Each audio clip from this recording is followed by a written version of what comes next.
Guys, myself Menka Mittal. Today I am going to introduce you the chapter Data Handling of Class 8. आज मैं आपको data handling से related सभी concepts को अपनी इस वीडियो में क्लियर करूंगी. So let us start one by one. So start करते हैं अपने फर्स्ट कॉन्सेप्ट से, which is all about data. Basically data is a collection of numerical fact regarding a particular type of information. Data हमारा एक collection करते हैं जब हम बहुत सारे फैक्ट्स का एक इन्फॉर्मेशन से रिलेटेड, तो उसको हम उसका डाटा बोलते हैं. So next is the raw data. A collection of observation gathered initially is called the raw data. Basically हम कई फील्ड्स में हमें इंफॉर्मेशन की जरूरत पड़ती है, न्यूमेरिकल फिगर. सो यहाँ पर उसी ऑब्जर्वेशन की कलेक्शन को हम डाटा कहते हैं. Next topic is types of graphical presentation. कितने टाइप्स होते हैं हमारे ग्राफिकल रिप्रेजेंटेशन के? So the first type is tally chart और frequency chart. The second one is pictograph. Third one is bar graph. Fourth one is double bar graph.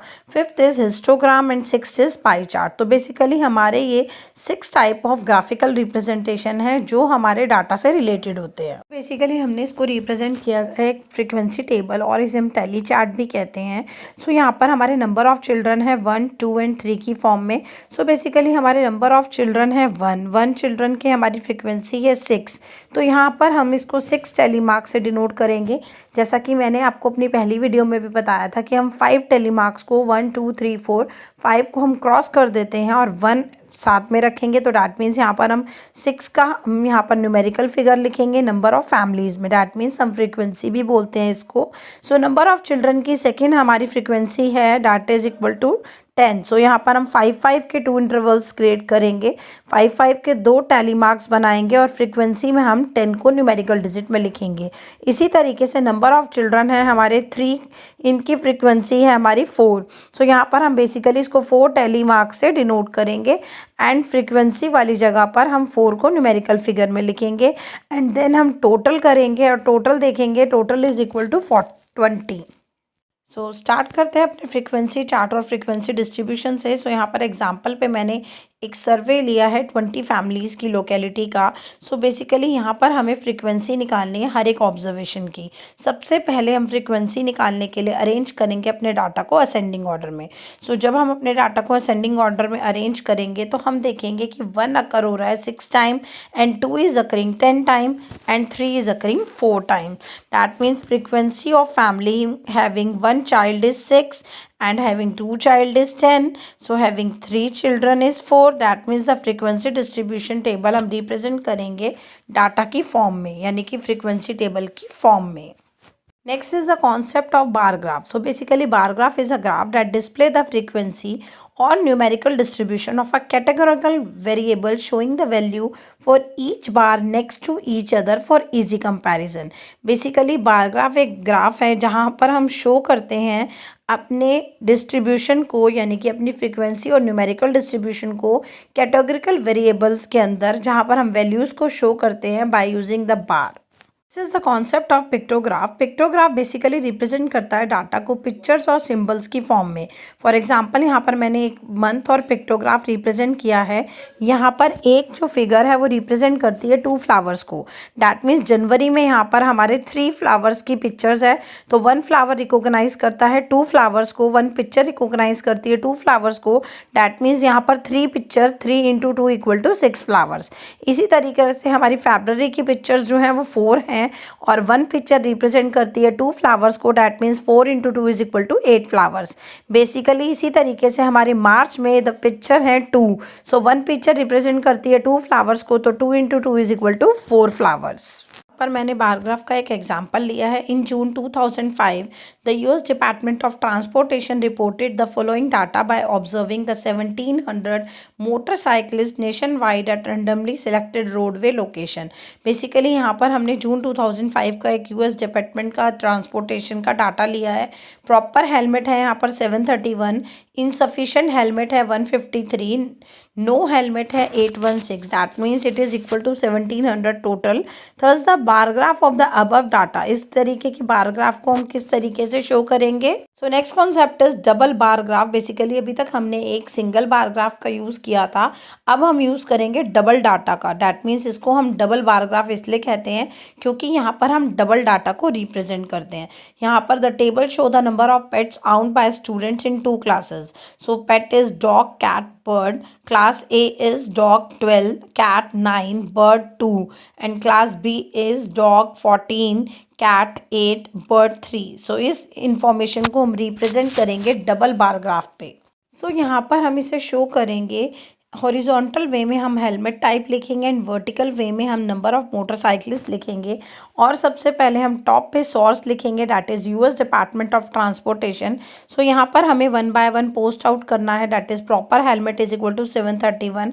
तो यहाँ पर हम 100 का गैप लेंगे और 731 को 700 to 800 के बीच में पोस्ट करेंगे। नेक्स्ट हमारा है इनसफिशिएंट हेलमेट, बेसिकली 153 है, तो इसको हम 100 to 200 की स्लाइड में पोस्ट करेंगे।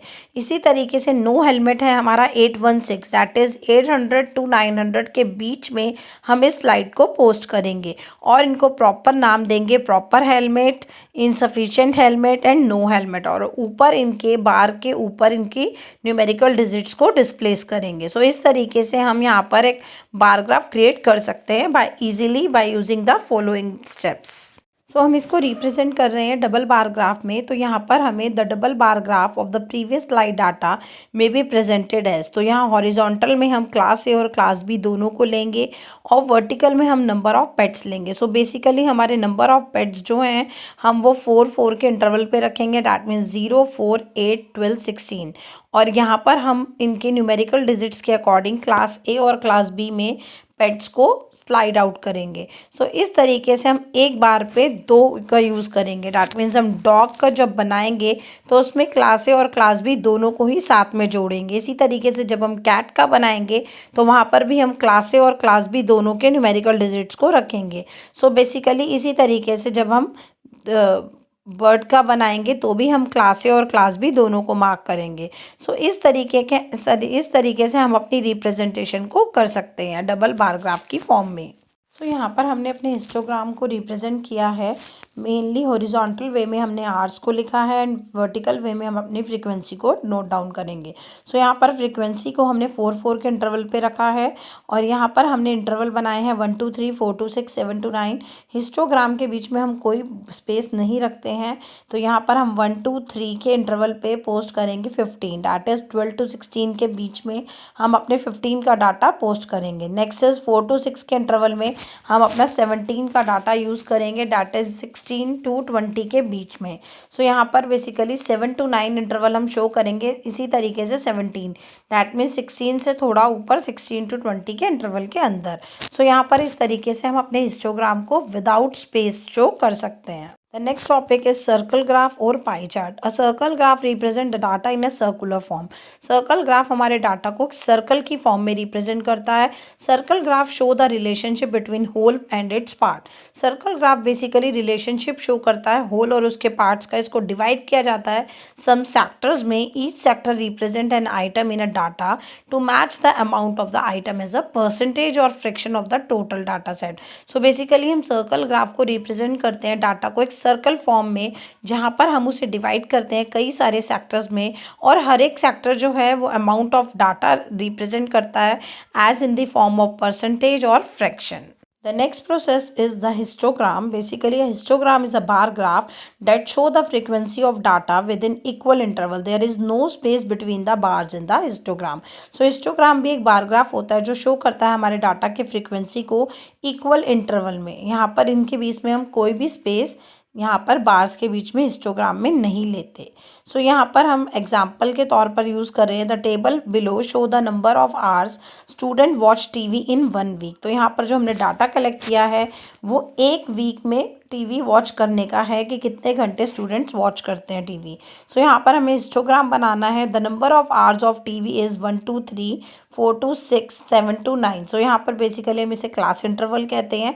The next is the given frequency which is 15 17 and 17। So किस तरीके से हम अपने हिस्टोग्राम को प्लॉट करेंगे by using this data. So our next process is how to draw pie chart. अब किस तरीके से हम अपने पाई चार्ट को ड्रॉ करेंगे, इसके लिए हमें कुछ स्टेप्स को फॉलो करना है। That step 1 is calculate the angle of each sector using the formula. हम फॉर्मूले का यूज़ करके हर एक एंगल सेक्टर के एंगल को कैलकुलेट करेंगे। So step 2 is draw a circle using a pair of compasses. इसी तरीके से हम सर्कल का ड्रॉ करेंगे कंपास का यूज़ करके। Step 3 is use a protractor. हमें प्रोटेक्टर का यूज़ करना है एंगल को ड्रॉ करने के लिए हर एक सेक्टर के। Step 4 is label the pie chart. Pie chart को लेबल करेंगे एंड ऑल इट्स सेक्टर। इसी तरीके से स्टेप 4 में हम उनको लेबल करेंगे।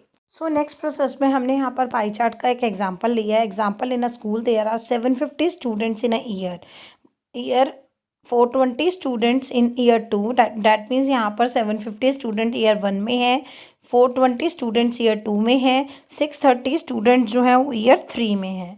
सो हमें एक सर्कल को ड्रॉ करना है इनके ग्राफ को रिप्रेजेंट करने के लिए कि कितने ग्रुप्स में हमारे कितने नंबर ऑफ स्टूडेंट्स है।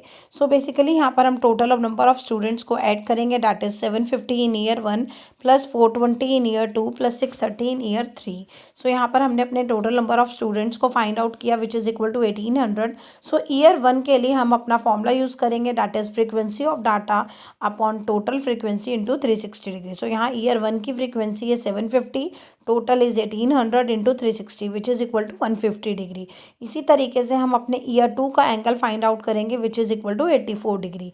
सेम फॉर्मूले का यूज़ हम ईयर 3 के लिए करेंगे which is equal to 126 degree. So यहाँ पर हमने अपने एंगल्स को फाइंड आउट कर लिया है ईयर 1 2 3 के। So the next process is how to calculate an angle of a pie chart. So हम बेसिकली किस तरीके से एंगल को कैलकुलेट करेंगे पाई चार्ट में। Angle of sector is equal to frequency of data upon total frequency into 360 degree.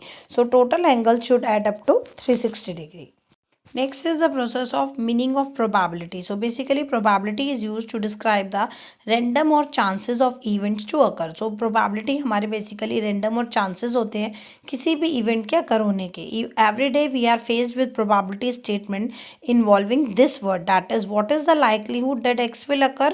यहाँ पर what is the chance that Brazil will win the 2014 World Cup. So basically probability हमारा एक random और chances होते हैं किसी भी event की occurrence के लिए। सो नेक्स्ट यहाँ पर हमें ईयर 1 ईयर 2 ईयर 3 की एंगल्स फाइंड आउट करने के बाद हम पाई चार्ट को ड्रॉ करेंगे। सो हम इसे एक सर्कल की फॉर्म में ड्रॉ करेंगे और अपने एंगल्स को 1 बाय 1 डिनोट करेंगे। That is 150 degree of year 1 and 84 degree of year 2 को प्लॉट करेंगे and 126 degree of year 3। So यहाँ पर बेसिकली हम सर्कल में रिप्रेजेंट करेंगे group of students in a school. So next is the formula of probability. So basically probability निकालने के लिए हम फॉर्मूला इजीली पुट कर सकते हैं। That is equal to F upon N. Here F is the number of ways event can occur. कितने number of veg में वो इवेंट अकर हुई होगी। So F is there condition and N is the total number of possible outcome. So basically हम probability को easily find out कर सकते हैं by using that formula. So firstly हम एट द टॉप न्यूमरेटर के way में रखेंगे जितने नंबर ऑफ वेज में हमारी इवेंट अकर होगी and at the denominator side we use the total number of possible outcomes. Next is the concept of event and probability. So basically event जो है हमारा सम स्पेसिफाइड रिजल्ट होता है that may और may not occur when the experiment is perform. So basically event हमारा एक कोई भी एक्सपेरिमेंट के परफॉर्म होने पर जो रिजल्ट है वो मे या तो हो सकता है या नहीं भी हो सकता अकर होने का। For example in an experiment of tossing a coin 1, अगर हम एक कॉइन को टॉस करते हैं तो बेसिकली हमारे 2 अकरेंस आते हैं, हेड और tail. The coin landing with head facing up is an event. It may or may not occur. So basically head आने की probability शायद head आ भी जाए और शायद ना भी आए. So the probability of an event is a measure of the likelihood of its occurrence. So basically event जो है वो may और may not की possibility को occur करता है. सो एट लास्ट यहाँ पर मैंने प्रोबेबिलिटी का एक एग्जांपल लिया, that is example a jar contain 1000 marbles, 800 are black and 200 are red. So what is the probability of drawing a black marble out of the jar. एक jar में हमारे 1000 marbles हैं जिसमें से 800 हमारे ब्लैक हैं, 200 हमारे रेड हैं. सो बेसिकली हमें प्रोबेबिलिटी फाइंड आउट करनी है drawing black marble out of the jar. So यहाँ पर बेसिकली हमारे ब्लैक मार्बल हैं 800, तो डैट मीन्स हम प्रोबेबिलिटी निकाल सकते हैं इजीली ब्लैक मार्बल की, which is 800 upon total number, that is equal to 1000. So basically 800 upon 1000 is equal to 0.8 is the probability of black marble drawing. Next is अगर हमें red marble भी find out करनी है तो we can easily find out by using that the probability of red marble is equal to 200 black marbles. So basically यहाँ पर हमारे 200 red marbles हैं और हमारे 1000 है total marbles. So there is 2/10 equal to 0.2 is the probability of red marbles drawing from the jar. So इसी तरीके से हम अपनी प्रोबेबिलिटी को फाइंड आउट कर सकते हैं by using the formula which is F upon N. Here F refers to number of ways which the event occur and N refers to total number of possible outcomes. तो I hope guys मेरी इस video से data handling के आपके सभी concepts clear हुए होंगे. So thank you for watching my video.